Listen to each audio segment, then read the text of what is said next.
Hi everyone. In today's very short tutorial, I will tell you how to approach keyword transformations. So to do it, we have to understand the principles behind the task, how the task is designed. So let's have a look at one example. You have the original sentence. She had no intention of helping with the meal.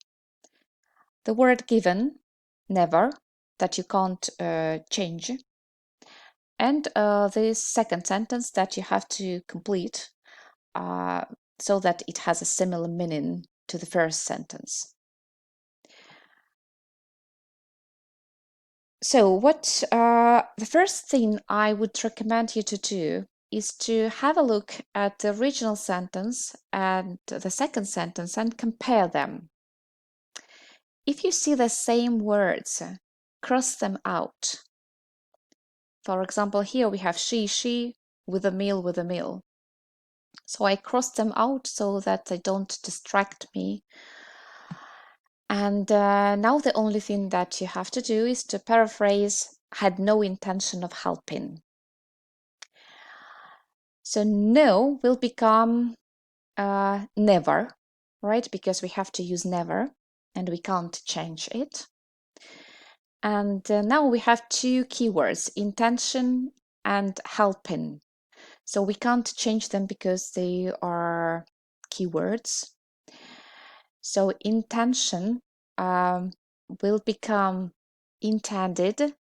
So the noun will become a verb. Be careful, it should be past simple because the original sentence is in the past simple. So intention, intended. And another thing that you have to bear in mind is the verb pattern. So what do we use after intend? Yeah, intend to do something. So she intended to help. Yeah, so helping will become help. So we have she never intended to help. We used 4 words.